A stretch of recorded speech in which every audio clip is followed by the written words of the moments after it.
of curriculum materials has been developed to encourage young people, secondary school people and post-16 young people to embody and manipulate material about disability history and culture in English society.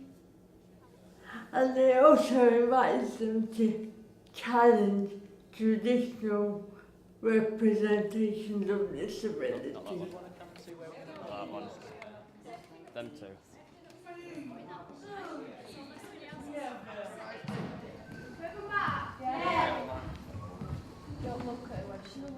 The performance project came out of a social science research project that was conducted over a 3-year period. And what we were trying to do there was to explore the personal experiences of disabled people since the Second World War up to the 21st century. So we set out to interview 3 cohorts of disabled people born in the 1940s, the 1960s and the 1980s, and to try and link their personal life experiences to the way things had changed in Britain over that period. So changes in laws and policies, but also changes in culture, changes in the economy and so on. And so the material that the students have been working with is material that was collected for a separate project that was written up in a book. We've got a sheet here which is talking about the book that started all of this, written by Sonali over there, Disability and Social Change. And this is what's interesting about this project, is it takes a piece of social science research and has brought it into the classroom to try and inform and change young people's attitudes.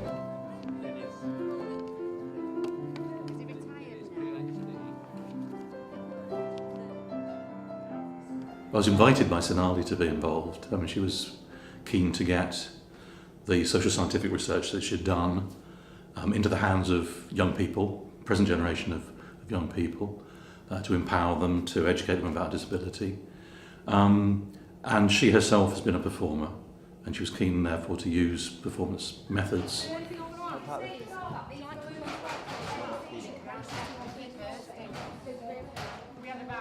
Using the sort of like theatre and education method allowed us to get away from the confines of the classroom and create a safe place that people could be curious, explore and not be mindful of upsetting anybody.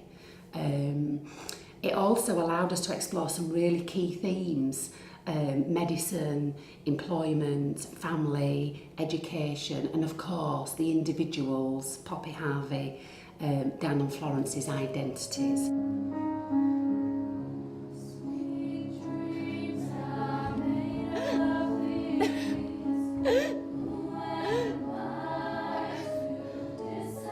The main part I play is Harvey in the physiotherapy scene, and it's just like me.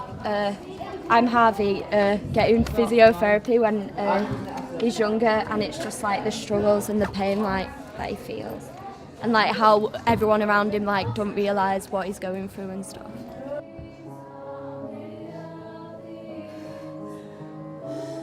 How was work? Busy.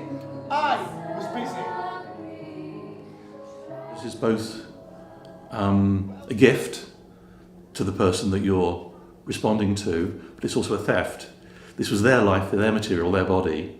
In a way, it's a gift because you're saying, I recognise your experience, I want to respond to it, I want to bear witness to it to others. But it's bound to be theft as well because it's never right. It's never absolutely right, it cannot be right. I think one of the most important things to understand about the project is that the key objective is about the engagement of the students with the disability material, how they involve themselves with it and how they respond to it, in addition to the final performance.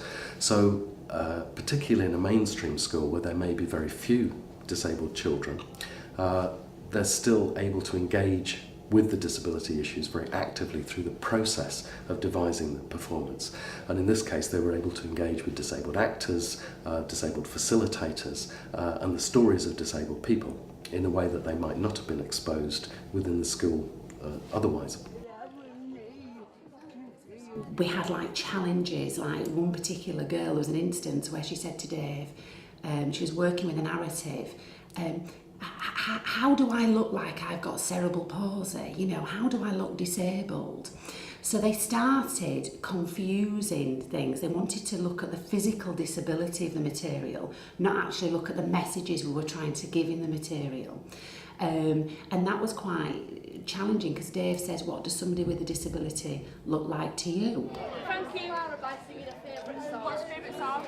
If you've got cerebral palsy and you're in a bit of a jam, and you want to cure, just call the number as Austin Tip Hotel. I hope that we've broached some sort of topics that can be quite uncomfortable to talk about sometimes. So for example, at the start of the process, when Dave Toole was coming to work with my students, they were really excited to meet him, and then they said, well, what will we say to him? What do we say to him? And they were quite concerned that they would come across in the wrong way.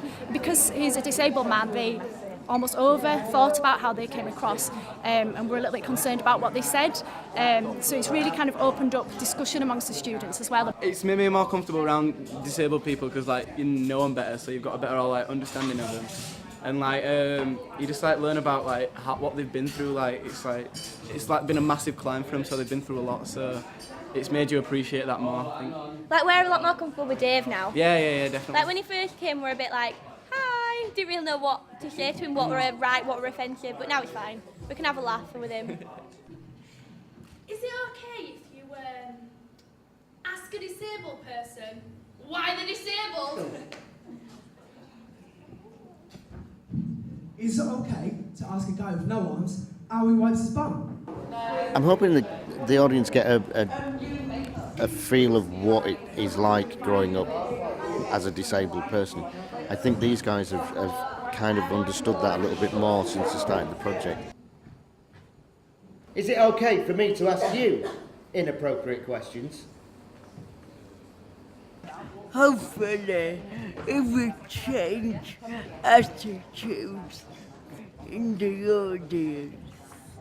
I hope they get a lot deeper understanding about disability and the trials and tribulations that they have to go through daily, which we take for granted all the time. Like sometimes like disability gets like covered up, and like you don't see the true like fact, like how the family feel about, how the friends feel about, how school feels about it, and you see it a lot in this, and I wouldn't have saw that if I didn't do this performance. 1, 2, 3, act.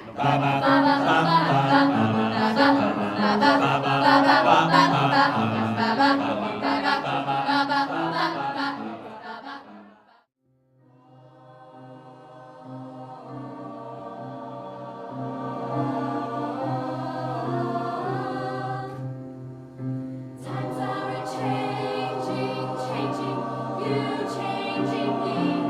Life as we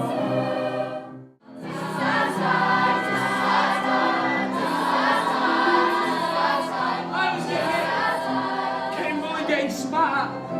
Didn't do surgery, said it wasn't worth it. Well, you know he refused to do it. And I wasn't exactly going to get him more able-bodied, or better, as they would call it. I didn't believe in God. God wasn't going to come down and save me. I was getting bullied, getting spat at. Didn't do surgery, said it wasn't worth it. But you know he refused to do it.